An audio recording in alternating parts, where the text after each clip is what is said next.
evening, folks. We have a wonderful evening's entertainment lined up for you, one that will provide several hours of pleasurable relaxation and diversion for you and your family. We hope you'll make this a weekly visit. Bring the family. Bring your friends. We hope you have a wonderful time. Come back soon.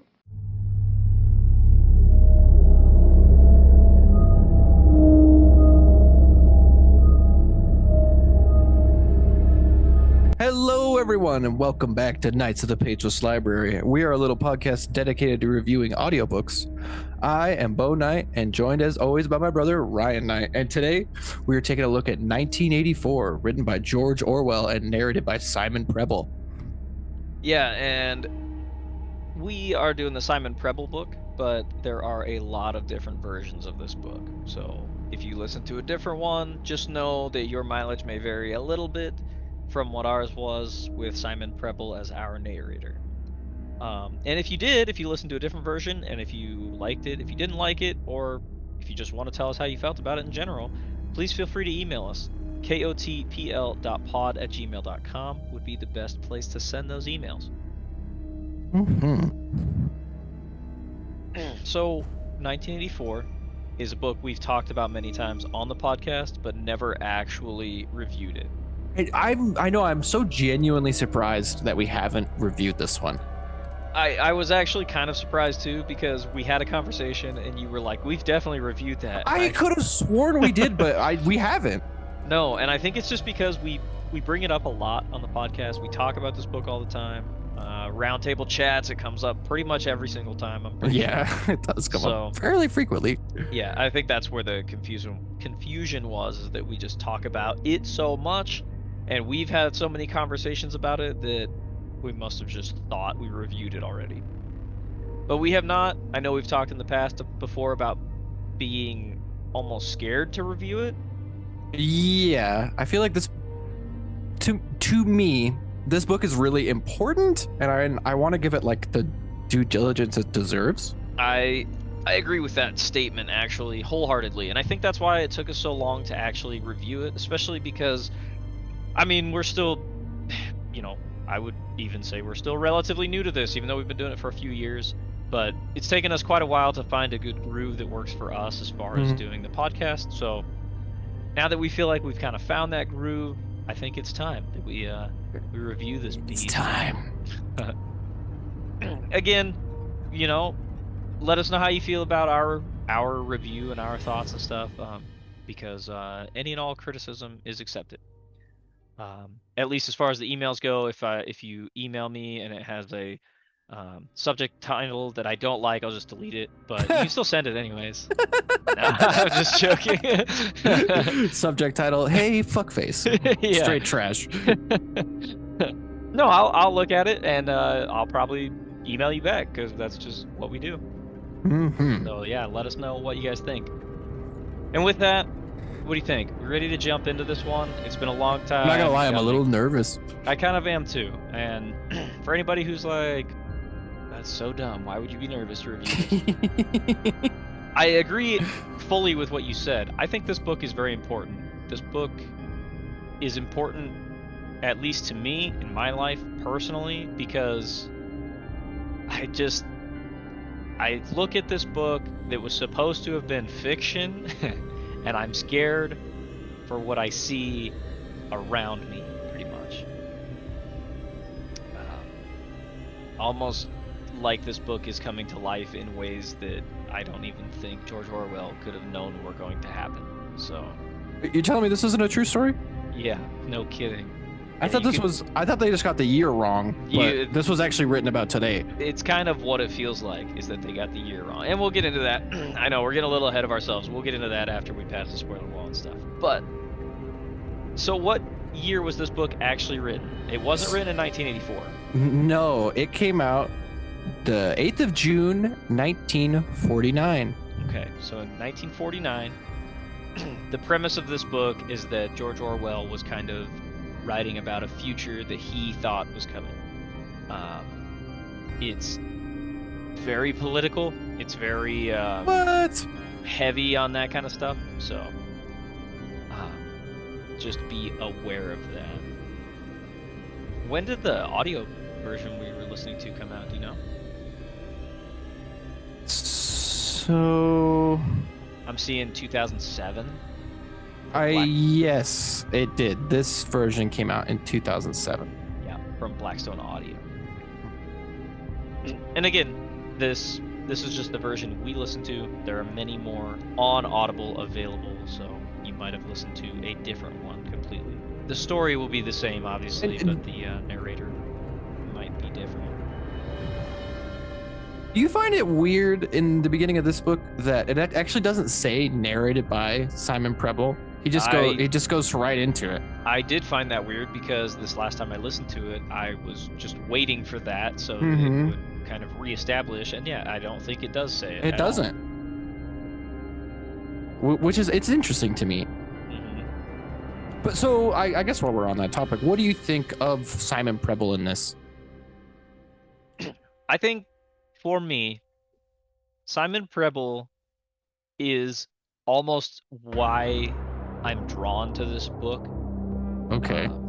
Because his tone and the way he reads this, it fits this book so well. It just paints this picture of this despairing world that I feel like even George Orwell would have been proud to hear him read this because of how well his voice and narration fits this book. I mean, to me, I think he sounds like Winston, right? It's just like it's straight up just him. Yeah, I agree with that 100%. And I think I agree with you that his performance to me is like so it is like it comes hand in hand with the book. Like I feel like it's perfect. I agree. To the point where I actually watched the movie for this. Oh yeah! Oh my! I was supposed to do that too. I totally forgot. So I watched the 1985 movie for this. I won't talk about that too much here because Bo hasn't watched it yet. But it was just very interesting to see the way they did the movie, and for some reason, during the whole movie, all I could do is hear Simon Prebble's voicing over a lot of these scenes. Like, even though he wasn't part of the movie, it is what I almost associate with this story because of how well it's done. And what's crazy about that is it's not even like he's doing a bunch of crazy voices and he's doing this over here and this over here. No, it's almost monotone to perfection. Like, as weird as that sounds. I know this is going to be getting a little bit too deep into it, but I feel like he really portrays like that downtroddenness of the people in the party so well. Yeah. It almost makes you like, it's hard to explain, but it almost makes you feel while you're listening, like you feel a sense of weight and burden just from hearing the things he's describing. Yes.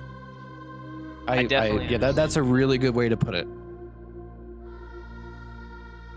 I'm sure many of you have heard the name George Orwell before, but at least I hope so if you're listening to our podcast. Right.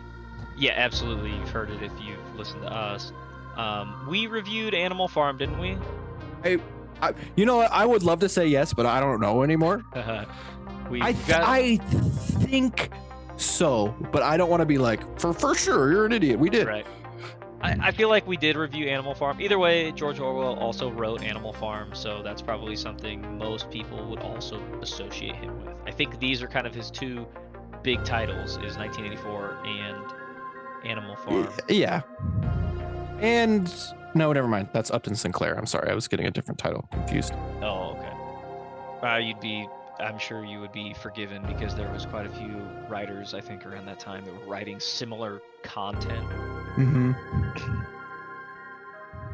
Also, speaking of how many episodes we have at this point, tell your friends that. If your friends are like, man, I just finished this one podcast and now I got nothing to listen to. Be like, hey, go listen to this freaking Knights of the Pageless Library thing. They have tons of episodes for you to listen to. We do have quite the backlog at this point. We're getting up there. I think we're already past 150 episodes, so we're getting up there. Coming along. So what genre would you put this in besides horror? It's not serious about the horror thing. I was gonna say it's It just scares me personally.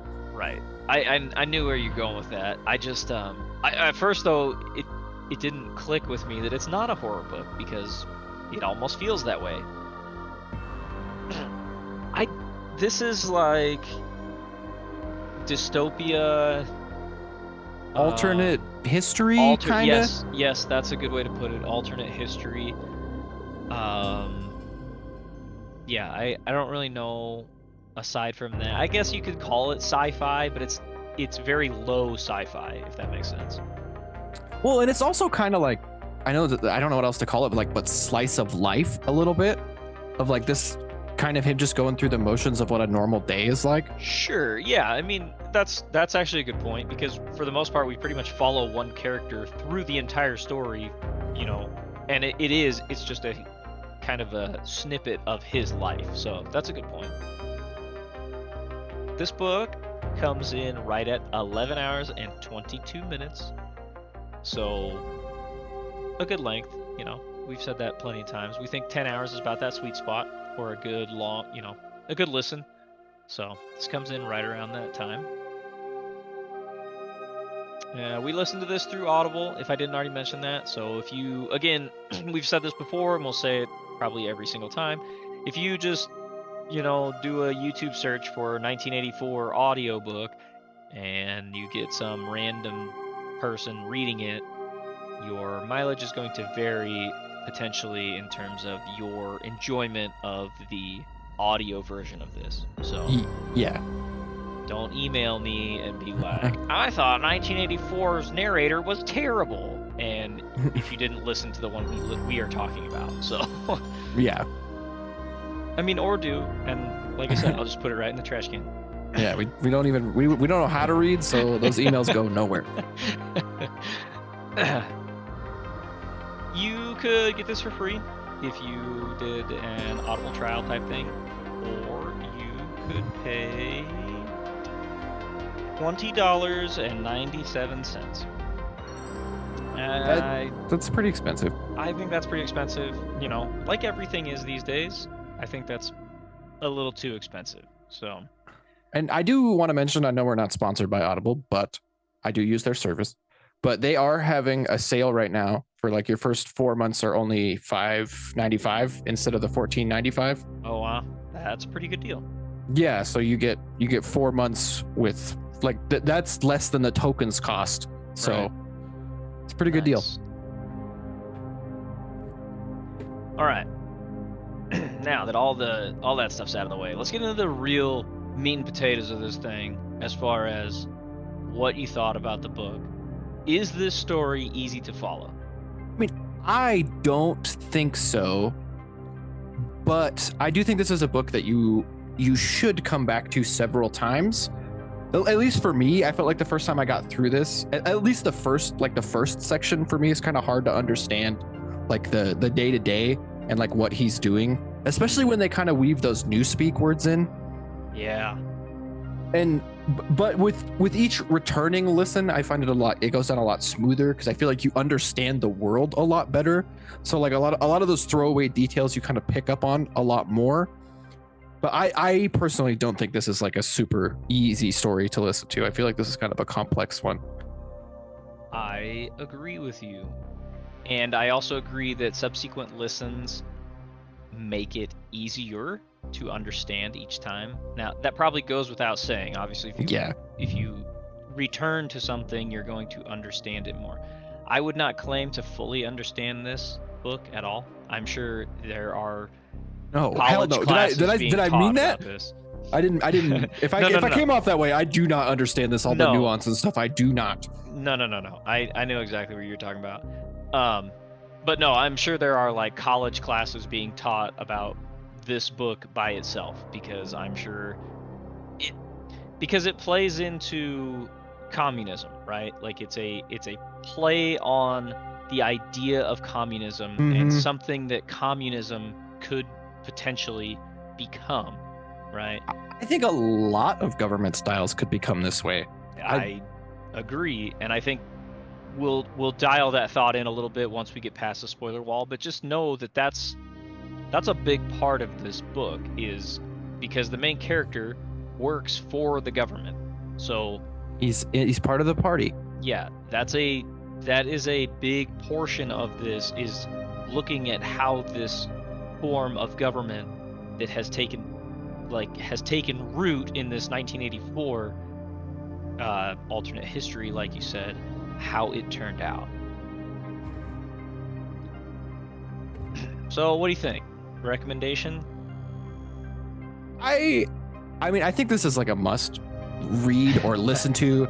I feel like you have to like it is just like, I think being a person in today's age and having access to so much information and not at least like familiarizing yourself a little bit with what 1984 is about and like what the world could be. I don't know. I think this is like required reading to me. Yes, the performance is great, and the writing in the book itself is very good, but I think the story and the content is like important for people to at least be aware of. Yeah, I would agree with that. I gotta say kind of exactly what you said. Like, I think this should be required listening. However, I could also fully understand how this is not somebody's cup of tea. No, I don't think you don't come to this book to like come away from it and like, oh, that was a good book. I was really enjoying that. Right. I feel like this is a kind of like an informative thing. I know that sounds weird, like a fiction book, but it's also like an acquired taste type of thing. For sure. Because this book's really slow. This book can be very boring at times. It's not necessarily like an in-your-face like action story. So I could definitely understand how people would not find that very interesting. But it's so interesting to kind of take a step back, like while you're listening to this book and you're looking, whatever it is you're doing, like you're at the airport and you're listening to this book and you're looking at everyone around you with their faces stuck in their phones, and you start to draw these parallels between this book and the things you're seeing around you, and it's fucking terrifying. Like it's terrifying. It is scary. Yeah, and without getting too much more into that before we pass the spoiler wall, that's just where I'll leave it, is that it's just a great book as far as listening to and looking around you and seeing the parallels you can draw from what was supposed to be science fiction to what we see as reality today. So. And I do think that's a good point, and I'm glad that you mentioned that this is definitely like an acquired taste. And at least for me, every time I listen to this book, I get a little more depressed. Oh yeah, for sure. Yeah, I've listened to it multiple times. Me too. In preparation for this, and yeah, it definitely freaking freaks me out. So. And like, it's almost getting to the point where it's like I see where the party's coming from, and I'm like, I kind of get it from their side. And see, that's not good. I'm spending too much time on this stuff. Right. So, what do you think? Should we go ahead and pass the spoiler wall? Yeah, I do. So that's like 2 recommendations from us, but I feel like it does come with a caveat that like you kind of need to come in like mentally prepared for this one. Oh yeah. This is not one that you're just gonna like. For me personally, this is not one you're gonna like pick up on your drive to work one morning and be like, huh, I'm hooked into this one because it's got very interesting characters and interesting story. No. Like, you're gonna listen to it on your way to work, and you're gonna show up, and your face is gonna be all sallow and sunken. Yeah, dude, eyes all haunted. Like, what happened to you? Well, I started listening to 1984. I'm actually gonna go home today. Yeah, actually, I think I'm gonna go home sick. Yeah, I don't think I can be here. I'm so sick right now.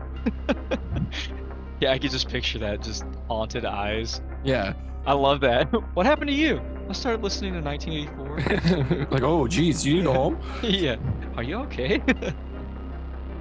Okay, so with that, we'll go ahead and pass the spoiler wall. So if you're new here, that just means we're going to go ahead and discuss the story kind of as best we can, front to back, and talk about, our thoughts along the way. So if this sounds like something you would like to listen to and you don't want to have it spoiled, please pause the podcast, go listen to the book, and then please come back here and finish the podcast to hear what we have to say about it. Mm-hmm. Right. So 1984 by George Orwell is told in the, what would you call it, third person? Kind of over Winston's shoulder. It's like over his shoulder and through his eyes. Yeah, I think you get a little bit of both. But for the most part, I feel like it's third person of Winston Smith is our main character here. And this book, I like what you said about the concepts being so hard to understand the first time. Mm-hmm. Because this book jumps right into verbiage that's going to be very unfamiliar. The 2 minutes hate, and the Big Brother, and Oceania, telescreens, and telescreens, and it starts immediately throwing a lot of this kind of sci-fi word salad at you that's not gonna make sense, maybe until the second time you even listen to it. Mm-hmm.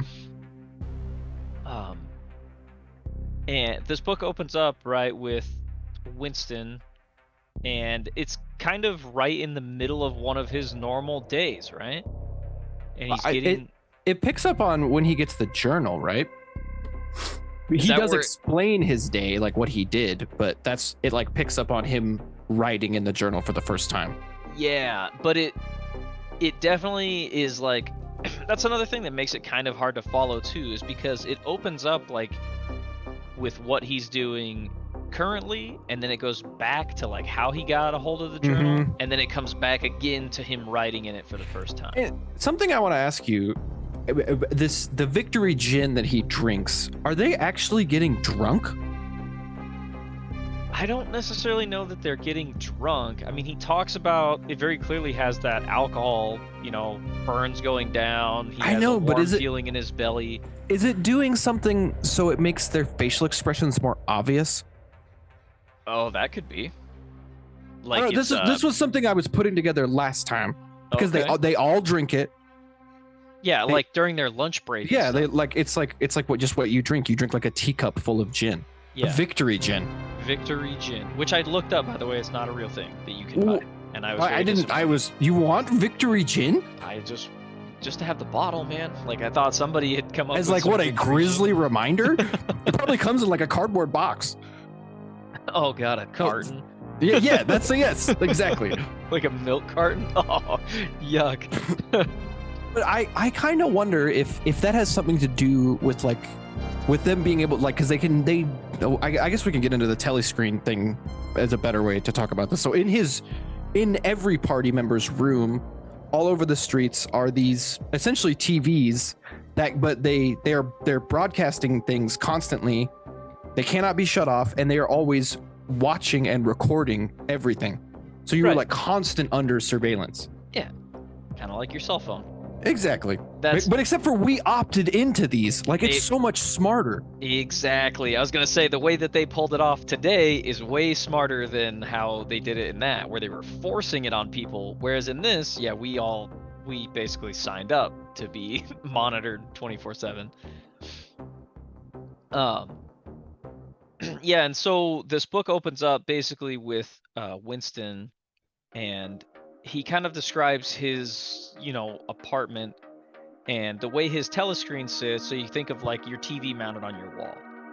And he has a spot in the corner where he has a table and his chair where he knows he's out of sight of the telescreen. Or at least he thinks he is. And listening to this again, I think they gave him that apartment on purpose. That's very possible. Yeah. Because I feel like honestly the party has almost no oversights, as scary as that is. Oh no, I think you're right. But especially when it comes to the end of this. Yeah, exactly. But I feel like they gave him that apartment on purpose because they knew that if he had a spot that he was like slightly out of view, he would probably have a journal. Do something to go against the rules, basically. Mm-hmm. And that's kind of where we should get into that because technically it's not illegal to have a journal. No, nothing's against the law. I guess that's true. Yeah, you're right. But they can commit what's called like thought crime. So like thinking about doing a crime is against the law. Right. And in this world, a thought crime is basically anything that would set you kind of in a rebellious state against the party, right? Mhm. It's not even necessarily like you walk up to somebody else and you stab them. Like, No. yeah, people do that stuff, but that is actually not the worst thing you could do. Yeah, like anything against the party, or like saying the party's like full of shit, or like contradicting any of the information that you were given. Right. Like any of that stuff is against the rules, and you Yeah. go to the Ministry of Love. Right. Yeah. And in the beginning of this, Winston is writing in this journal, and he basically just like he doesn't even know what to do or what to write about, but he essentially just starts writing things that he remembers, and he starts drawing these parallels in his mind of why it was so fucked up, basically, right? Like what those things were that he witnessed or that he did, that he doesn't understand why the party makes these things illegal. But he's kind of putting the pieces together in his mind while he's writing in his journal as well. Yeah, and some of the things he talks about are super fucked up, like them showing on the telescreens like a live. I'm assuming it's not live; it's probably faked, obviously. But they're showing like a combat encounter, and like people laughing at like a fat man in the water, and then them like shooting him and him sinking in, and then people cheering like in the streets. Yeah, like it's crazy. Not only like a fat guy in the water, but like a mother and her children, and Oh, this yeah. helicopter comes over the top, like strafing fires through them, and the camera holds on this mother and her child just being riddled with bullets. Mm-hmm. And yeah, the idea of this propaganda that they're constantly playing is that it's their country, Oceania, against the world. And anything that they're doing against the world is perfectly fine. Doesn't matter what kind of atrocities they're committing. Mm-hmm. Yeah, because it doesn't matter what is happening to your enemy. Exactly. And yeah, so this is stuff that Winston is writing down in his journal, that he's putting two and two together with how screwed up it is. And now, like we mentioned before, Winston is a member of the party, but he's a member of the outer party. Right. So yes, he works for the government, but he's definitely not like in charge of anything. No, he's just a paper pusher. Right. And then Literally. yes, literally. And we'll refer to that a lot throughout this. So you have the inner party and outer party, and then you have the proles, which are like me and you, basically. Yeah, the common dumb folk that don't know how to read. Exactly. And they like alcohol.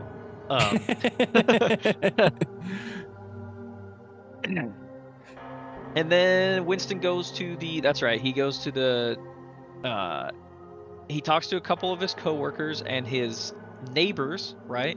Mm-hmm. And we find out the Parsons. Yes. This is where we start to get some insights into really kind of how depressing this Oh man, the kids are so scary. Yeah. And this is also where you get some kind of in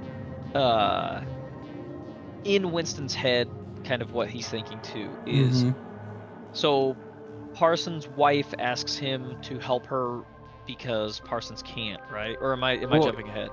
No, you're not jumping ahead. That is what happens. He's like at the community center, so he's not going to be home for a while, and her sink is stopped up. Yeah. Her husband is at the community center, right?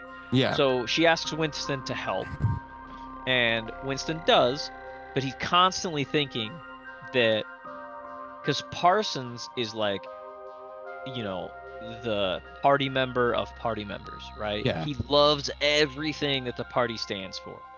And that's part of his job, right? Is he's helping to rewrite the Newspeak dictionary, right? No, Parsons does oh my god, what does he do? I can't remember like what exact he is in the Ministry of Truth, but he like leads demonstrations and stuff like that. Oh, okay, you're thinking of his other friend who's a lot smarter. Okay. Either way, though, this is where you're really getting like this insights into how screwed up this is, because Winston is constantly thinking he can't do anything wrong in front of these people, as far as wrong that the party would see wrong, because this dude's kids are part of the freaking, what's it called, the spies, right? Mm-hmm. It's literally what the kids are called, and it's basically like Cub Scouts, but where they train kids to spy on other people to turn them in for thought crimes. Them and their parents. Exactly, which is horrifying. Yeah, it's so scary that like your own kids could be turned against you. And I don't remember how early on Winston mentions it, but it just sticks with me. Is he talks about one of the worst things you can do is talk in your sleep. Mm-hmm. Because obviously when you're sleeping and you're talking, you have no control over what you're saying. And those things, even if you're dreaming, can be used against you as crimes. Which is just scary. It is. It's super creepy. When so then Winston goes to work, right? Yeah. And we find out what he actually does. And so what Winston does is, like you said, he's a literal paper pusher. Yeah. He gets notes at his desk, which everybody sits in like these tight quarters cubicles all the way down this probably industrial factory looking thing is what I'm picturing. Just to be clear, he works at the Ministry of Truth. I wasn't sure if we mentioned that. No, I'm sure we didn't. Yes, and there's 4 ministries, right? Ministry of Truth, Ministry of Love, Ministry of Peace, Ministry of Plenty. Of Plenty, right. And we'll talk about that later because their names, it's very interesting what George Orwell did with their names. They basically mean the opposite of what they are. Right. So basically what Winston does working at the Ministry of Truth is he takes, like somebody will send him, he has these pneumatic tubes at his desk that bring down those old school, like when you're at the bank and you would send the tubes through with paper in it. So these things just show up at his desk. And what it might be is it might be like a newspaper article that mentions something that the party doesn't like, that the inner party doesn't like. And Winston's job is literally to take that newspaper and change what was said, and that will become the new truth of what is put out to the public. Yeah, he rewrites history, right? Yes. And every time he finishes with something, whether it's a newspaper or maybe he writes some notes or something like that, he puts it into the, oh man, what are they called? Memory hole. Yes, the memory hole. Thank you. That's what my brain is right now, a memory hole. Well, the only reason I remember is because that's such a good idea that they're like, oh yeah, they're just destroying memories. Yeah. Yeah, and he drops his paper into this thing that essentially, I'm assuming, looks kind of like a trash can, but it literally just burns everything that falls into it. Mm-hmm. So, yeah, they are destroying anything that they don't want to be released later on, so that there's no contradictory stuff, right? Yeah. So if he changes something in one newspaper, that newspaper can no longer go out because then somebody might be like, hey, wait a minute, these are different. So they just try to keep like the continuity. So Big Brother never says anything wrong. Like, so if he predicted something and that didn't happen, they go back and make sure the thing that happened is what he predicted. Right. Exactly. And it goes even deeper than that. It does. It goes Winston so much creepier. Like, it's this whole concept is so scary to me. Yeah, and so I want to hang out on it for just a minute because later on Winston kind of talks about that. Like, they might come on the telescreen and say like, oh, it's a grand victory for Oceania because 64,000 pairs of boots were supplied to all people around the country, which is up 77% from the last quota, something. And Winston tells us, the listener, he's like, there might have been no boots made at all. Yeah. Yet everybody watching, though, everybody hearing this broadcast thinks that something good has been done. However, it's very possible that nothing at all was even done. And that scares the shit out of me because, again, I go back to like the cell phone thing. I mean, and I fall victim to this too. How many people do you know spread information based on a headline they read, not an actual article? I do it. Exactly. I fall victim to it as well, and I try to catch myself. But that kind of goes along the same concept. Somebody's spreading information that they don't even know what it is. Like, and all this is in 1984 is on a more grand scale. It's the government basically doing that. It's hoping you'll just read the headline. You won't read the article, basically. Mm-hmm. Yeah. And there's nothing saying our government doesn't do that right now. Like, I don't know that. I think it does happen, man. Right. It's just in different ways, and I feel like it's stuff that we wouldn't have access to anyway. Exactly. Again, because we are the proles. We are below the party in every level. So. Yeah, we don't. Yeah, and in this world, the party doesn't even think about the proles. No. Okay, so, and before we get too much into that, so the proles, the proletariats, and again, this stuff a lot of these terms, I believe, come from Marx, right? Karl Marx, his writings on communism. So that's where a lot of these terms, I believe, is where he got some of this stuff from. And I believe proletariat is one that comes from Marxism. And so the idea is that the proletariats, again, people like us, we are the people at the very bottom, right? We're your factory workers, your blue-collar people, at the very bottom of this society that is designed to keep them there, period. Like, oh, that makes me so sad. Well, that's what it is in this story, and it's kind of what it is. True.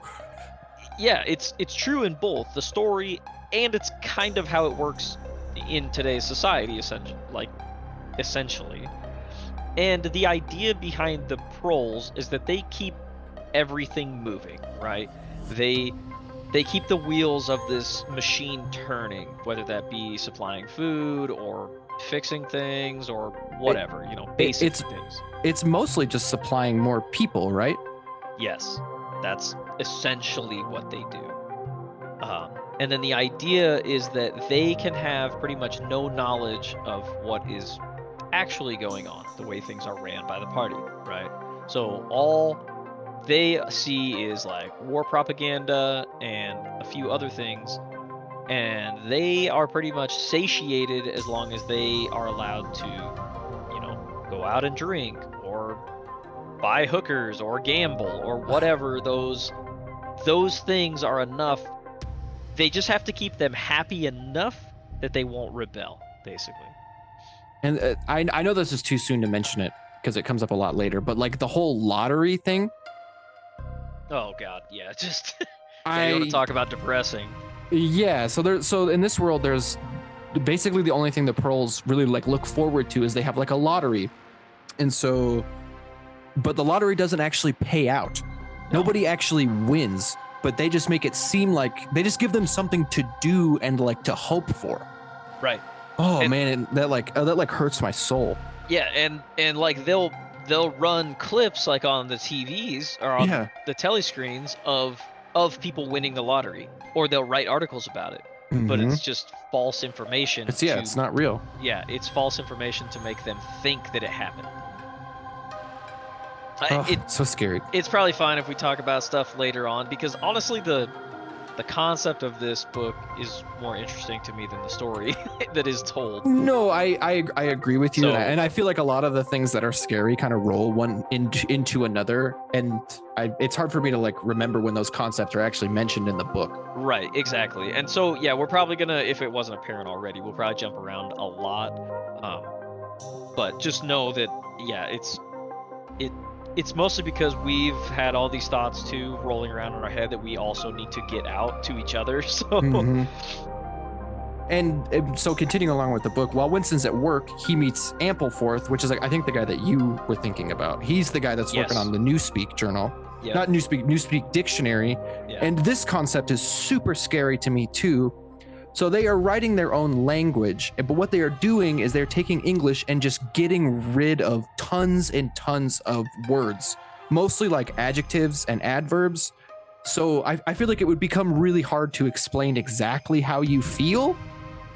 Oh man, Yeah. it's so scary to me. And it's even more so listening to this book, and then actually I'll bring up the movie because they do a good job of this in the movie. When the guys are using newspeak, it's like a weird feeling you get when you hear someone talking like that, because the Well, way plus ungood. yeah, so the way newspeak is written is like a fucking robot would talk. Yeah. Is what it sounds like, and that's essentially what they're trying to do. Is they're trying to funnel all these people into, you don't really get to have your own thoughts. Yeah. You follow these strict protocols to the point where, yeah, you don't say things like good or great or best or whatever. Or like, even bad. yeah, and actually they try to mostly eliminate the negative connotations of most things. Mhm. And instead you would just use, like you said, ungood. Instead Yeah. of bad, you would say ungood. So it still gives the illusion that you're saying something with a positive tone, but you're actually saying, a negative about something. And it's scary to me that it almost limits your thoughts, right? Because Exactly. you wouldn't mentally have the vocabulary to think outside of the box anymore. Sure. Like, that is so scary to me. Yeah. And so, well, I'll talk about it later, because that's kind of the crux of the story, obviously, that comes up later, as far as where, like, how this stuff with Big Brother and things got established. That comes up later. Moving on, kind of with the main story, he goes to the 2-minute hate, right? Yes. This is where we meet O'Brien. Yes. So we meet a couple characters here. We meet O'Brien, and we meet this girl. You might as well name her. Oh, so he meets Julia, right? Yeah, me Julie. But Winston doesn't know her. I know, but I feel like it just make it simpler if we just name her. Yeah. I only have to hang on it for a minute though, because he sees her at this thing called the 2 minutes hate, where basically they bring all the freaking government workers in their building to a room, sit them down in front of a screen, and they show them Goldstein, right, on the screen. Yeah. And supposedly Goldstein represents this thing called the Brotherhood, which is like the exact opposite of the party, right? And Big Brother. It tries to represent everything opposite of that. So they want everyone to hate this man, to show his face, and they're like, boo this man. Yeah, that's okay. That's where I was gonna go with this. Like, boo this man. But not only that, like they want them to have like a burning hatred. Yeah, you better be Emmanuel like throwing Goldstein. chairs and shit. Yeah, you better believe that they better believe that you believe you hate him. You better make it very true. So, and the only reason I bring up Julia is because you get a couple things here in the beginning of the story. Is that Winston sees O'Brien, and O'Brien is a member of the inner party. Okay, so that's like a big deal. But for some reason, Winston feels like, because now remember, Winston fucking hates the party. He hates everything he sees around him. He can't stand this world that he lives in. And that's obviously a horrible hate crime, or I mean a horrible thought crime. A hate crime. I just watched that South Park the other day. Is that a hate crime? Anyways, that's obviously the worst kind of thought crime you can perform. But for some reason, Winston has this like feeling that O'Brien also is like a rebellious sort against the party. And along that same lines, he sees Julia at the 2 minutes hate, and he immediately just hates her, like to the point where he to be fair, he hates all women. Yeah, but this one, he hates to the point where he wants to kill her immediately. Like, the first thoughts he has are basically of, like, raping her and killing her. Well, because she's wearing a sash to the anti-sex league, so she is like part of this essentially another club that preaches like don't have sex. Right. Which in this world, that's pretty much universally preached anyways. Because It is. It's, again, that's something you personally would enjoy, and it doesn't benefit the party unless you're having children. So they don't want people doing it because they think it doesn't allow them to focus on, their love of the party.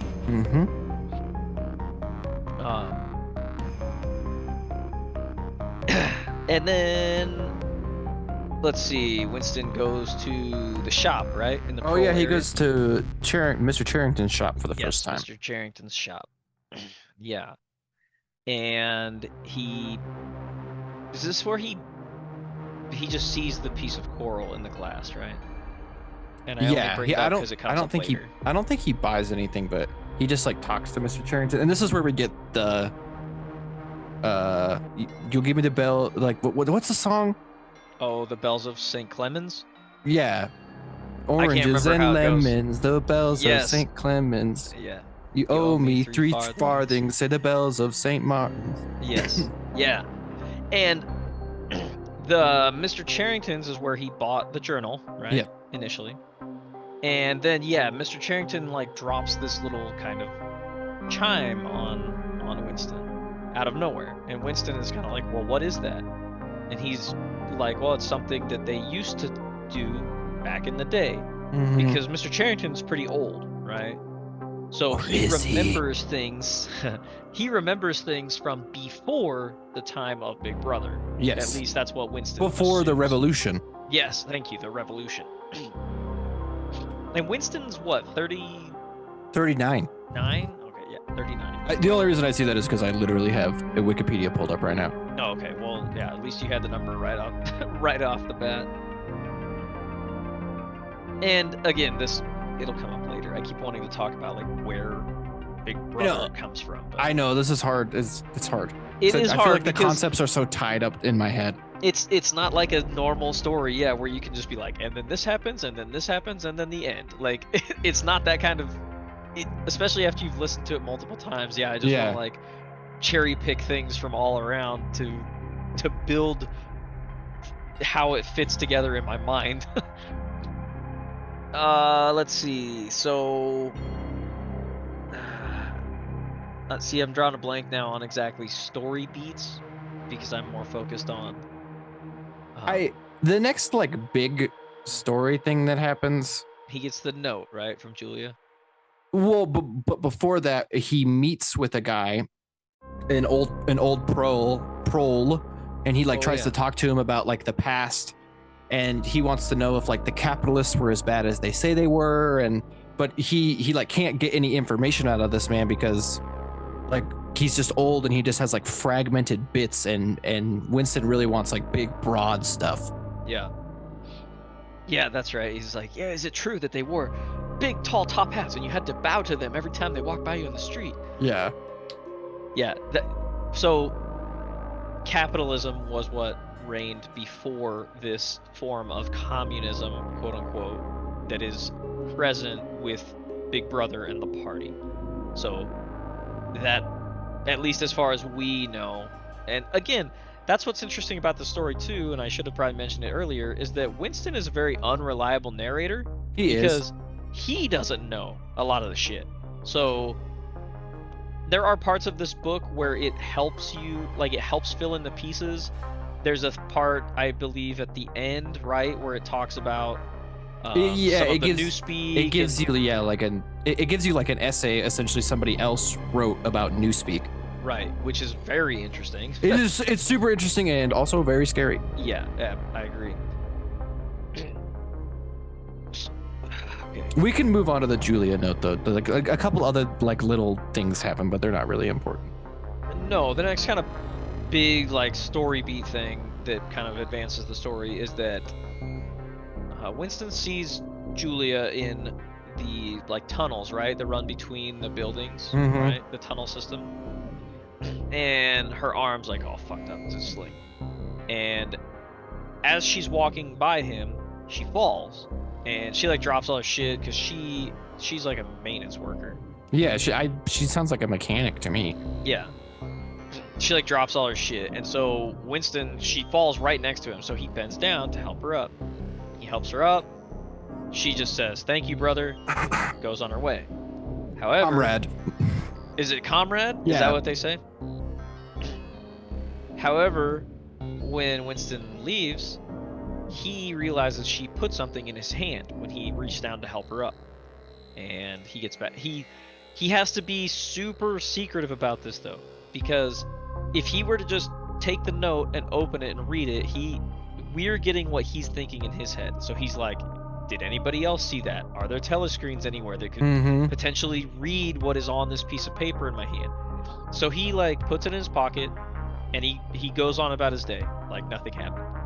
Goes back to his desk, gets the piece of paper out, puts it on his desk with other work, so if anybody looked in, it wouldn't look like he's doing anything suspicious.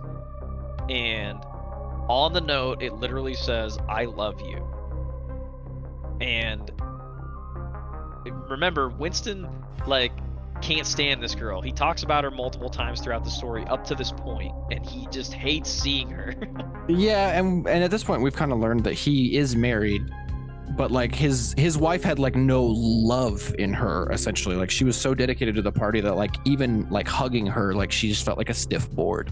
Yeah, and they're separated, right? She has no idea where he has no idea where she is. Yeah, but I think technically they are still married. Yes, they are. It gets brought up later, I believe. And I can't remember at this point.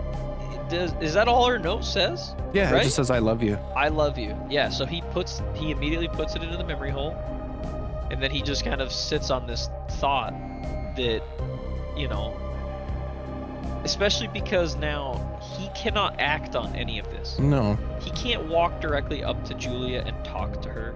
That's seen as like a rebellious act. Yeah. If you are gathering and doing something that is not directly related to your work or to party work. Well, and if you're doing something abnormal is weird too. Like if you did something you've never done before, they know something's up. Yes, thank you, that's a good point I forgot to mention, because he talks about that as being seen like a way to easily get caught is if you break your routine at all and do something that's not normal for you, that you could potentially be seen as a thought criminal.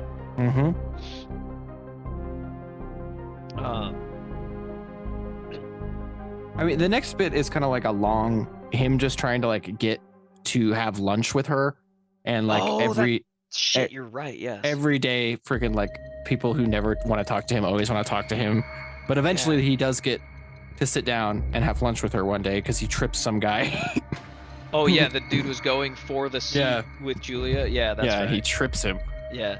Even though it does not outright say that in the book, but that's definitely what he did. I think it's definitely like implied. Yeah. You're right, but you're right. It is very like coy about what happens, which is interesting. But so they like plan to meet at this special place that Julia knows about because she goes on lots of community hikes for the Anti-Sex League, and she like knows about like a special place in the country where there are no telescreens and no microphones, and they plan to meet up. Right. And then they get to meet, right? They have she gives him very detailed instructions on how to get there without being noticed, basically, because they can't arrive at the same time. They can't basically be like, yeah, we'll meet at the train station, we'll ride the train together. Like, they can't do any of that. But they end up meeting out in this kind of grove, right? In the woods, essentially, is how I picture it. And they immediately fuck. Like, yeah, that's they don't miss a beat. Like, apparently it was the first thing on both of their minds. They basically get there and they freaking get naked and they do it. That's like the first thing they do. Yeah, and this is like part 2 of the book. I guess I forgot to mention this is like split into 3 parts. Oh, I completely forgot about that. Yeah, part 1 is like his normal life. Part 2 is like the Julia affair, and then part 3 is the Ministry of Love. Oh, okay, that makes sense. And so yeah, they basically now at this point, Winston is is excited because now he feels like he met somebody else who he can actually be openly rebellious with, right? So he questions Julia about a lot of this stuff, you know, and the interesting part is that Julia, while she is rebellious, she's almost like a rebel without a cause. Yeah, that's a really good way to put it. Because she basically just wants to rebel just to rebel. Like the things she does, she basically tells him, she's like, oh, I don't really know why I do it. I don't like the party, so that's why I do these things. And he's like, yeah, but like, don't you want to take the party down? Don't you want to do something bigger? And she's kind of just like, not really. Like, it doesn't really bug her that the party exists. She just knows she's trying to do something against the party. And they keep this affair going for a while. And then eventually they end up renting the room from Mr. Charrington's shop. Like he has like a room above them that has no telescreen in it. So they can have like a room where they can go and be like totally alone together. Right. And they do this for quite a while. Yeah. So and then sometimes there's like months that go in between where they can't go because they'd get caught too easily, right? And the only kind of thing of note is that in Mr. Charrington's shop, Winston asks him if there's any telescreens in that room, right, which is upstairs above the shop. And Mr. Charrington is like, no, I never saw a use for putting one in here or something, like, because Mr. Charrington is a troll, right, quote unquote. Yeah. Okay, so yeah, he obviously is not interested in that stuff. So Winston and Julia continue to kind of meet, and then they also Winston gets this idea that he wants to try to meet with O'Brien, right? Because he had mentioned to Julia that he thinks O'Brien is part of the inner party and is also a rebellious person against the party. Yeah, and it's just a feeling that Winston has. Right. And I'm having a hard time. How does he talk to O'Brien, or does O'Brien approach him? O'Brien approaches him because of an article that he wrote, like in the very beginning. Oh, the thing about Comrade Ogilvy. Right. Yes, you're right. He approaches him and he's like, yeah, you know, like I can't remember what he says, but he gives him his address, which is like super, super weird for a party member to do. Yeah, and so Winston automatically is like, oh shit, okay, this guy's definitely up to something because he wants me to come meet at his house, basically. And Winston and Julia end up going there, right? Yeah, they go. Yeah, they don't go together, but they meet up there. Well, not at first though, right? He goes by himself once, doesn't he? Because that's where he gets the book. No, the book actually comes. I can explain that whole convoluted thing how the book shows up. Oh, okay. Because the book comes from O'Brien. Remember, he's like, do you have a briefcase? He's like, yeah, I do. He's like, okay, one day you'll get a misprint. Yeah. You'll get a misprint, and then you leave your briefcase at home, and then while you're walking home that day, a guy will tap you on the shoulder and say, hey, I believe you dropped your briefcase, and it'll have the book in it. Yes. Shit, you're right. But they both go to O'Brien's this time, and this is where O'Brien like turns off his telescreen. He's like, you know, us inner party members can turn off the telescreen, or can they? And he proceeds to explain to them that like he's part of the Brotherhood. If they want to be part of it, they can be. But like if they do become part of it, they'll never know about more members. Like you'll never meet anybody, so you can't rat anybody out. And then he lists off a bunch of things that they would be willing to do, and they get like more and more horrible. Like, would you be willing to throw acid in a child's face? Yeah. Oh shit. And they both say yes. And then Julia leaves a little before him, and he stays and talks to O'Brien more. And O'Brien basically goes over like, there's like for sure you guys will get caught. Probably if anything does happen, like you guys won't even really know about it. Right. And it's like right off the bat too, like it for me, it's thrown up all these red flags because I'd be like, wait, so how exactly are we rebelling against anything? Yeah, like, exactly. Everything they're supposed to be doing is still in secret. So it is not like an open like, okay, on this date, at this time, in this place, we're gonna meet and we're gonna burn this building down. No, it's not that kind of rebellion. Like, it's not an Antifa rebellion. Yeah. Where they think they're doing something, but who knows if they're actually accomplishing anything. No, these people, like in the Brotherhood thing, as far as I still understand, they still don't really do anything. They just know they're part of this club. Or does it even exist? Right. I know this is jumping ahead, but I think the Brotherhood is something the party made up, right? Oh, I think so too. I fully believe that. Yeah. Well, I mean, I guess especially later when we figure out but so anyway, before I get way off into the weeds, because we can actually talk about that stuff a little bit later. So yeah, Winston gets his hands on the book, but before that, we have the Hate Week thing happens, where they switch in the middle of Hate Week. They switch from going to war with East Asia to Eurasia, like in the middle of Hate Week, and so everything's wrong, and Winston has to work a bunch to change all the records to make it look like they've always been at war with East Asia, I think, or Eurasia. I can't remember which one. It doesn't matter at this point. You're right. It doesn't matter. Yeah. So he has to basically change all the things, flip them from red to green and everything. And everybody in the department has to do that. And then when he finally finishes that, he has a little bit of time to himself and is able to sit down with Goldstein's book. Right. Yeah, and like you said, the way they do things is if they said they were at war with East Asia, they've always been at war with East Asia. Mm-hmm. They were never at war with Eurasia. They've always been allies with Eurasia. And that is interchangeable whenever they want it to be. It doesn't matter. They can just change that story whenever they want.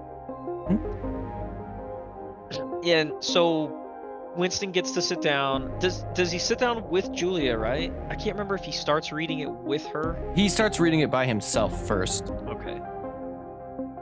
And essentially what this is this book written by Goldstein, and it's kind of like the Brotherhood's code. And basically, it explains to him what communism is that they're following, what the capitalism was that preceded it, and all the flaws therein of this system that the party has built, right? Yeah, and almost how the flaws are designed into it. Exactly. Yeah, it's purposely designed that way to be flawed, with flaws they can exploit at any time they want, basically. It's very convoluted. It's very difficult for me to wrap my mind around. Yeah, it is. It's a lot of just political jargon.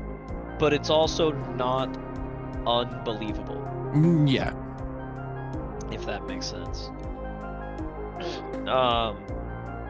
And so now obviously Winston's getting this, now he's getting amped up, right? Because all of his thoughts that he knew there was something wrong all this time. Now it's all kind of being brought to fruition in front of him.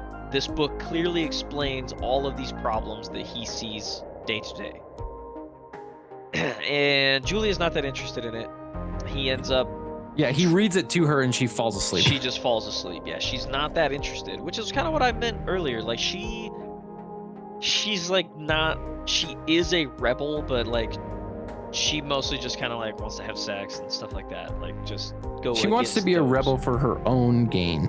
Yes, exactly. Versus Winston legitimately would like to bring the party down because he knows this way of life is fucked up, basically. Yeah. And I get the vibe, right, that Winston is extremely intelligent. I think he's a pretty smart person. I gathered that as well. And I think that's kind of leads back to why I think they gave him that special apartment, is because they knew someday he was gonna break. Oh, sure. We should also mention too, we talk about this as being an oppressive setting, and I don't think we fully have kind of set the weight of that. Even Winston, as a government worker, party member, lives in squalor. Yes. Shithole. Okay, so that kind of should set the tone for how everything is treated in this. Only the inner party members essentially live even halfway decent lives, and I still gather that even their lives are not like luxurious or amazing. I don't think so. I mean, like it's like a running theme through the book too, that like everybody in the party is always looking for one thing, whether it be like razors or shoelaces or something. Like they always are wanting for something. Yeah, because again, it's not, and that's kind of where Winston draws some of these lines, right? Is because the party is constantly telling people how good things are. Mm-hmm. But yet he looks around and he's like, I don't understand. How is this, how are we to believe that this is good? Yeah, exactly. Like the world I live in is shit. Like how are people supposed to be swallowing these lies? Right.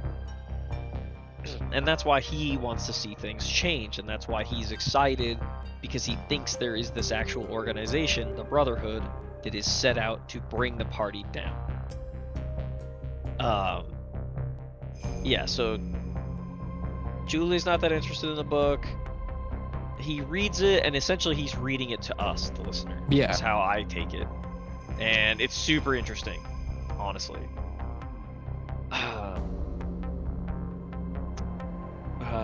Let's see. I don't want to skip anything major, but I think you're not. This is it, right? Yeah, because they're so tired from working after the thing, right? Oh shit, that's right. Is that why though this happens? I mean, the clock definitely plays a part of it, but to me, I interpret that too as them like being exhausted, just kind of sleeping for longer than they were supposed to. Oh, no. I'm saying, though, okay, so we'll quit dancing around it. So they're at Mr. Charrington's shop in their little apartment thing. And I can't even exactly quote it, but it's so good. He says something to Julia, something along the lines of, "We are the dead," right? Is that what he says? It's something along those lines. Yeah, he does say something along those lines. And then it's repeated back in the room, like it echoes in the room. And I love the way that Simon Prebble does this. Sounds so good. Yeah, it's like, "You are the dead." And they kind of freeze and look at each other. And oh God, I can't even remember it. Basically what happens though is that the picture that they thought was affixed to the wall in the room, it falls off the wall, and there's a telescreen behind it, which has been there the whole time. Yep. And as soon as the picture falls, I like that Winston's like, "Now they can see us," and the telescreen's like, "Now we can see you." It just repeats everything they say. It's so fucking creepy. It is very creepy. And then he hears footfalls downstairs, and a freaking ladder busts through the window on the side. Like there's no escaping at this point. And all these uniformed dudes come in to arrest them, including Mr. Charrington, right? Yep. And Winston at that point is like, "Oh, now I get it. I was speaking this whole time to a legit thought police, right?" Yeah. oh, yeah, because Mr. Charrington looks even younger, right? He looks like an entirely different person. Yeah. Yep. And then O'Brien shows up, right? Does he show up when they arrest him? No. That's after he gets taken away. Yeah, and the prison stuff is super scary. We get a lot of just like how oppressive this system is to everyone, even the proles that are in there. I mean, the proles get treated a little bit differently, but like theirs is more like a drunk tank style. Yeah. Like, slap on the wrist, don't do this again, because they don't really give a shit what the proles are doing. But for the party members who show up to this prison, it's not good. Yeah, they're like, they beat the ever-living shit out of you. And while he's here, almost all the people he interacted with end up coming there too. Yeah. Is that because they caught him and they want to see if everybody around him, like if he had planted those thoughts in anybody around him's head? I guess I never thought about it like that. Now that you say it, it just seems really coincidental, yeah, that all the people he mentions throughout the story end up at the Ministry of Love at the same time as him. You might be right. Maybe that is why. But like my takeaway from it was like, oh, everybody in the party ends up here. Oh, like this is just what happens. It's like eventually Yeah. everybody commits thought crime. And you might be right, because after, like, towards the end of the book, the way things kind of play out, Mhm. it makes sense, yeah. And throughout this time that Winston has been just getting kind of like beaten and stuff, they're constantly taking other people away, and they're saying room 101, right? Keeps getting brought Room up. 101. Yeah. Huh. Again, Simon Prebble's Oh, performance it's here just sells fantastic, it. dude. It just like sinks into your freaking ears and nests there like a cockroach. Yeah. Some sort Can't of back out. earwig. Yeah. And eventually, O'Brien comes in, right, to talk to Winston. Yeah, and I love this scene because Winston looks up and he sees O'Brien. He's like, "Oh no, they got you too." And O'Brien says, "He's like, no, they got me a long time ago. You're coming with me, Winston." Yeah. Yep. And does he take him to room 101 immediately? No, remember, they take him upstairs, and this is when they do like the shock therapy with Oh, that's right. the like they start with the numbers. Yeah.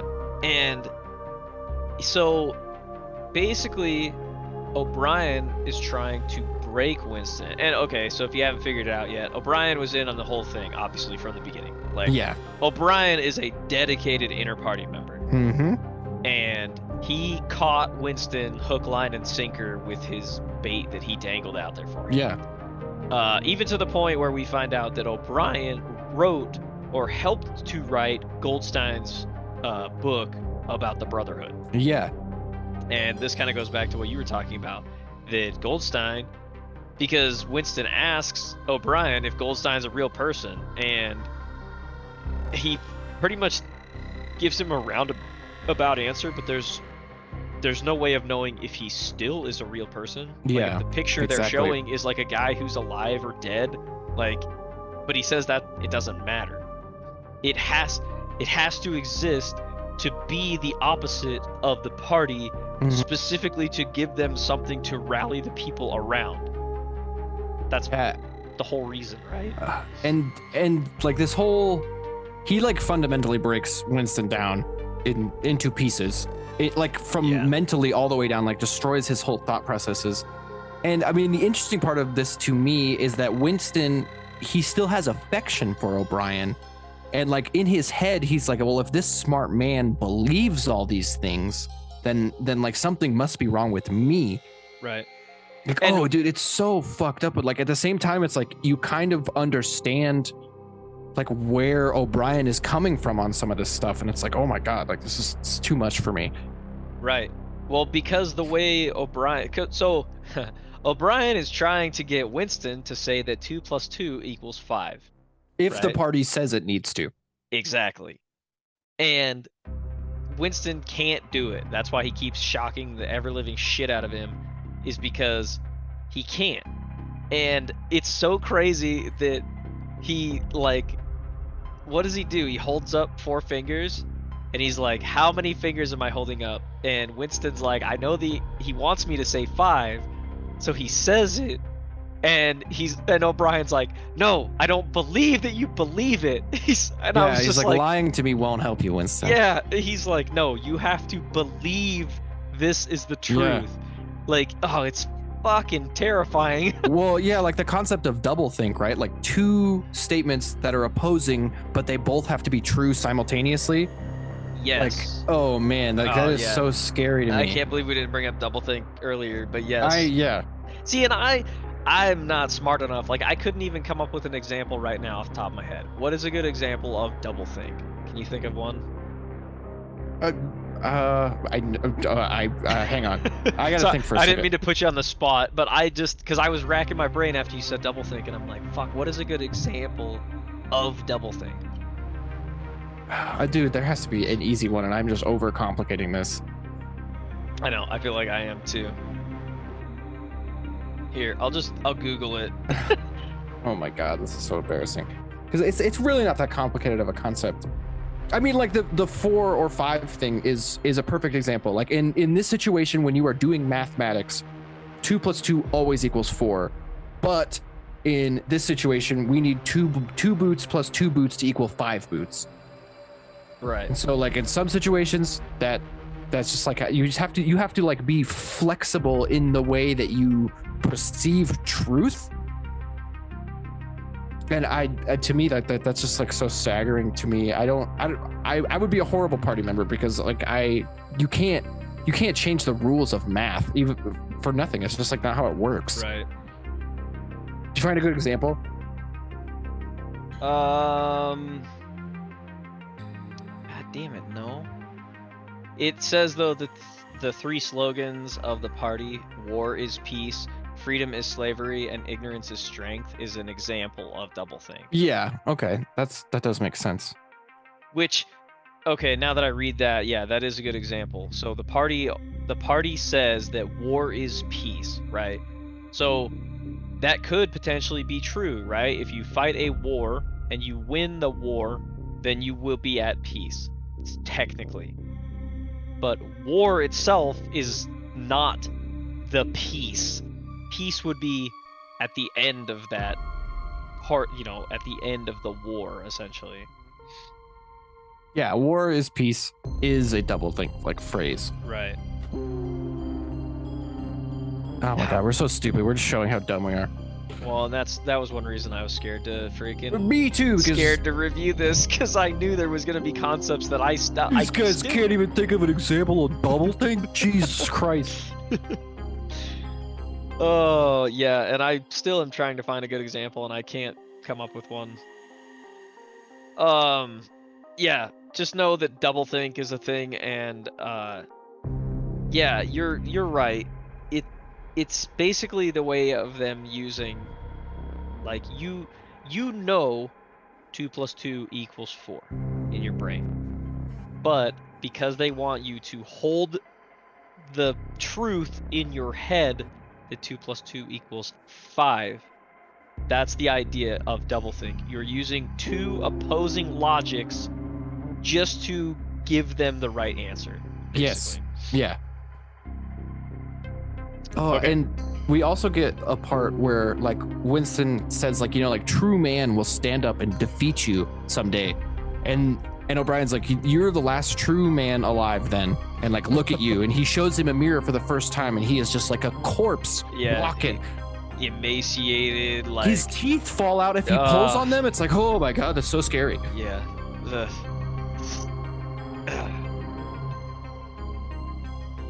When does he get to go to room 101 though? After that part with the mirror, they kind of have like a strength montage of him kind of like relearning everything, right? And him like kind of getting better accommodations and like better food, and then like kind of like starting to take care of him. And then O'Brien comes and meets with him again, and he's like, you know, you're making really like your brain has made progress, but your heart hasn't. Like, well, how do you feel about Big Brother? And he's like, I fucking hate him. I hate his ass. Yeah. And so that's when they take him to room 101. And do you want to talk about this part a little bit? This part freaks me out. No, I want you to talk about it. Okay, so they take him to room 101, which is like there's been this big threatening room that and before this, O'Brien had even told Winston, he's like, you know what's in room 101. And so what room 101 is, it contains each person's worst fear. So Winston puts on like, I imagine like a reverse fencer mask, right? It's like the metal is like facing out to kind of like funnel stuff to his face. And that's all that's remaining in the cage. And then they bring in a cage of feral, frenzied, hungry rats. And they're going to open them up and release them onto Winston's face. And that's Winston's like biggest fear. Like this is something that he truly cannot confront because it's so scary for him. Did his mom get eaten by rats? I don't know, because he has like that dream of like a wall of stuff. Yeah. Maybe? Okay. I feel like that's why it's traumatizing to him, because something so horrible in his past happened And I thought that's what it was, is I thought he constantly is talking about his mom and the rats at the same time. Yeah, that's probably true. So, yeah, so it would be something from your past, basically, that is, like, so deeply seated in your subconscious that it, no matter what, it will affect your life, essentially. And they bring that to the forefront. Yeah, and before the cage can open, Winston starts shouting, like, do it to Julia, don't do it to me. Do it to her instead. Like, I can't do this. Right. And they close the cage on him, and that is like basically they broke him. He has nothing left, right? Yeah. Because he betrayed everyone. Yeah, and he betrayed the one other person that he thought, he was in this together with. Mm-hmm. Room 101 scares me. For me, if I had a Room 101, I think it would be same scenario, like the cage on my face, but they would let out scorpions. Really? Oh, dude, I don't know what it is about scorpions, but I even seeing them in pictures scares me. I don't know what it is, but they got too many legs, they got like a poisonous stinger, and they got pinchers. It's not fair. It's OP. They're OP, man. They got to be rebalanced. Yeah, you told me to think about what my Room 101 thing would be. I don't feel like I have necessarily like a past trauma that would come to me, but I can tell you one thing right now. See, I honestly am getting a sick feeling in my throat just thinking about it right now. The idea of paper cuts. Oh, it's not the physical pain that comes with a paper cut. It's the sound and how rough a paper cut feels. So, like, honestly, on Jackass, when they paper cut like Steve-O's lip and his fucking eye, I almost fucking puked during that. That is really rough. And it's not even a feeling of puking like, oh, I feel nauseous, sick. No, it's like this weird, like, I'm cringing so hard that my body is doing the only thing it could do, and that's like to try to gag. Like, I don't know, I can't even explain it. So my Room 101 would have something to do with paper cuts, I guarantee it. That sounds worse, actually. For me, maybe it could be centipedes too. Like the idea of like a centipede like crawling across my face, makes me very, very uncomfortable. Yeah. So the final part of the book, which is almost, I find, even more disturbing, is we meet back up with Winston after he had been released from the Ministry of Love, and he is like a totally different, broken man. Yep. And it's interesting because he now no longer has to like go to his job every morning and do the same bullshit every day and do all this other stuff. Like, he almost essentially, to me, it's like he lives in like a retirement home almost. Yeah, right. Yeah, exactly. That's a really good way to put it. Where he has like a part-time job. He said he goes and does some things every once in a while just to earn some. Well, he said money isn't really a thing anymore for him.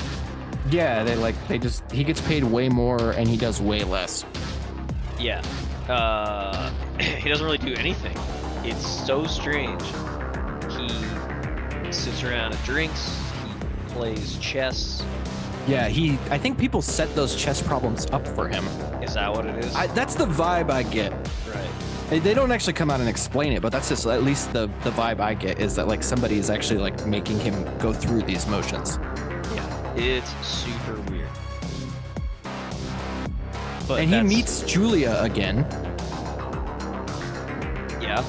Yeah, so he encounters Julia again, and she was also tortured and broken, so she's like she's in a pretty rough spot too. But they kind of like meet up, and they don't have like any physical attraction to each other anymore, and they just kind of drift apart. Yeah, and he even mentions too, right, that it's no longer a problem for him to speak to her. Yeah. Because they know that he's not going to act on it. So, like, he has no intentions anymore of rebelling at all. And I guess we should have said that O'Brien, when he's torturing him, he mentions that they don't just kill people, they change them. Yeah, he actually says he doesn't want him to die. Yeah. Because that would be too easy. Yeah, like then the party lost because it couldn't convince you it was right. Exactly. Yeah. Oh, it's so creepy. Winston dying, like during the torture, or Winston killing himself, doesn't accomplish anything. They want to force those beliefs into his brain permanently. Yeah. Ugh. And like the final scene of the book is a telescreen broadcast, like talking about, you know, like they won on some front, and it was like the biggest victory ever, and like 20,000 East Asian prisoners captured, blah blah blah, and it like truly makes Winston feel happy. Yeah, that's right. He says for the first time he actually feels some joy from what they're telling him on the screen. Yeah, which even though in his head he knows it's bullshit. Yeah, exactly. So that's a good example of doublethink. Yeah, exactly. But now the difference is before he would always err on the side of the negative, right? Yeah. So he knows it's bullshit, obviously. But now, because he's broken, even though he knows it's bullshit, he also knows the better thing to do is just to be happy about it and go with it. Yeah. So yeah, he finally like accepts Big Brother. Yeah. Oh, and I feel like that's probably the end of 1984. Yeah, and then there is that little part at the end, like yes. you said. There's a little blurb at the end that actually kind of explains the concept of doublethink and newspeak and some of those other concepts. It gives you a lot of like the jargon that they use. Right. It's very, like I said, it could be like college lecture type shit. Yeah, in my opinion. Super in depth. Yeah, I'm way too dumb to understand or explain it to anybody listening.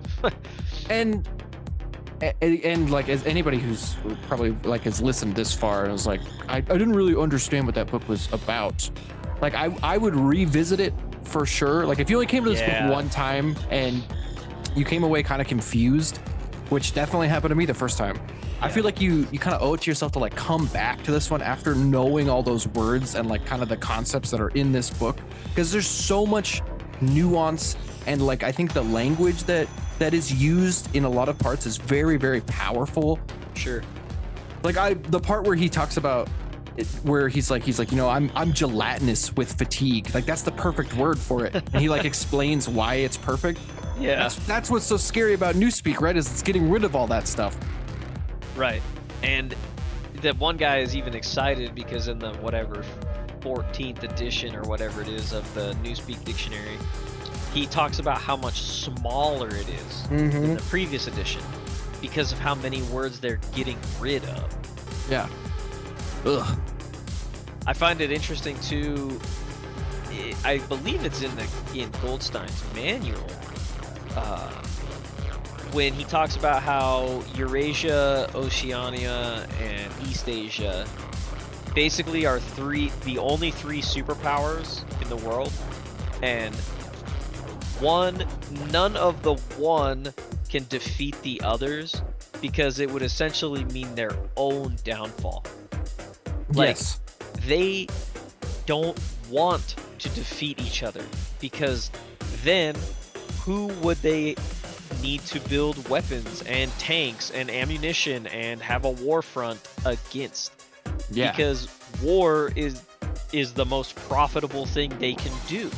So, and that goes for all three of them. That's why they're always at war with each other, because they need to be to exist. Yeah, like war is like the perpetual machine that's driving all this stuff. Right. Because essentially like what he's saying is kind of like, and they even talk about this, O'Brien talks about this with Winston while he's in prison, that they have designed the perfect system and it cannot fail at this point because they've already thought of all of those things ahead of time. He says, like, you know, the Romans, all they were worried about was spreading out and conquering and stuff like that. But then they never thought what happens once you conquer all of it. What happens when you're done? And he says that's why those systems, like that and capitalism and stuff fall apart, is because they weren't smart enough to plan ahead. Yeah. Which is pretty true. I feel like we are observing the follies of capitalism right now. Oh yeah, I think we are fully within late stage capitalism. Like those assholes with their top hats. Yeah, that I have to bow to and get off the sidewalk for. Yeah, and they want to fuck my wife just because she works in a factory. Oh yeah, I forgot that's something they believed. I fully think that, and I don't want to get too far off in the weeds of it, but I think we are seeing the peak of capitalism, because basically everybody does things for the money now, period. Mm-hmm. And I actually saw a post the other day that said it the best, is with capitalism, the incentive is not to solve problems. The incentive is to create a problem and then also create a minor solution that you can then charge for. Yeah. And that's what we have, lo and behold. Behold! I fully believe that this system cannot go on forever as it exists right now. I think we're seeing possibly the peak of it, but who knows what'll come next. Hopefully it's not this. And we should say too, the party sees themselves as a communist society, right? No, they say socialism. They're ingsa. Oh, I'm glad you said that, because I thought that was weird, right? So ingsoc. So what was weird? Ingsoc is supposed to be English socialism, right? Yeah. But it's fucking spelled INGSOC. How does that make any sense? I don't know. Right? Shouldn't that be a major red flag to anyone that is weird? But yes, yeah, why is it ING? I thought it was E. I'm pretty sure it's ING. You know, it is. I'm looking at it right on the internet. You're right. It is. Yeah, but it stands for English socialism, because yeah, you're correct that they're supposed to be a socialist society, not a communist society. But in reality, right, it's not even a socialist society. It's more of it's like fascism. Fascism, or like totalitarianism. Yeah, I'm glad that you said that. I was gonna say, there's another one that's better, and totalitarianism is right. Well, that's what I think it is. It's definitely a combination of those things, but it's definitely not socialism and I think this was kind of, as far as I understand, right, this is kind of George Orwell speaking out against the idea of communism, as far as it comes from Karl Marx and that idea. So, I mean, that's how I interpreted it, right? Yeah. But maybe that's not true. Maybe he was just like, I just wanted to write a silly book about silly things. Well, we did a really fucking good job. Yeah, he did a fantastic job. If he just kind of like made it all up, but I think he had a deeper motive for writing this, and it kind of comes through in the writing. Like, again, we've been saying it since the beginning. This book kind of settles itself in you in an unsettling way. Yeah, it does, and it's definitely gonna stick with you. Yeah, and I also agree 100% with you that if somebody has listened to this and found it either boring or very hard to understand, then I agree with you that they need to listen to it again, because I feel like that is when you truly start to understand more of like what this is about. At least for me, I can't speak for everybody who's like, I read books once and I never forget a single word. Okay, but like at least for me, like coming back to it, it was just so much more enlightening, because you don't get hung up on those words like speak right, or like when they say like double plus ungood, like you know the context behind those, so you don't get like hung up and you can catch all the little things that are said. Right. I agree. And I feel like this is kind of stupid to say, but it's when you already know the outcome of the story in this regard, because you're not, the first time you listen to it, you're constantly like, well, what's going to happen next? Yeah. What's going to happen next? What's going to happen next? Like, that's how I was. But when you already know what the outcome is, you can really slow down and focus on the details throughout the story instead of worrying about, well, now what's going to happen to him, and now what is he going to do, and now what? Like, and it also, it is hard to follow in that regard because, kind of like I said towards the beginning, it's not our story starts here and then this happens and then this is the end. It's our story starts here, but again, this is in the middle of Winston's life, presumably, and there's already all these major concepts that you have to be shovel fed right off the bat for you to even set the stage of what this world is. Yeah, exactly. I feel like there's a lot of set dressing that's hard to pick up on the first time through. Yes, exactly. To me, the first time I listened to this, it's kind of like that, the idea of you're being fed information with a fire hose, and yeah, you just have to try to get a drink, basically. And that's all you're going to come away with is, yeah, they're giving you information at this high rate of speed. At least for me, it was almost impossible to retain very much of it with one go around. Yeah, I agree. Yeah, what do you think? You got anything else on this one? This might possibly be our longest episode yet. I told you this one was going to be long. I know. No, I think I've gotten my feelings about 1984 across. I think I'm good. I think I've mentioned all the stuff I wanted to talk about. Yeah, I feel like I'm good too. I would be interested to if you can watch the movie as well at some point. Yeah. Talk about that. Yeah, I know. I need to do that.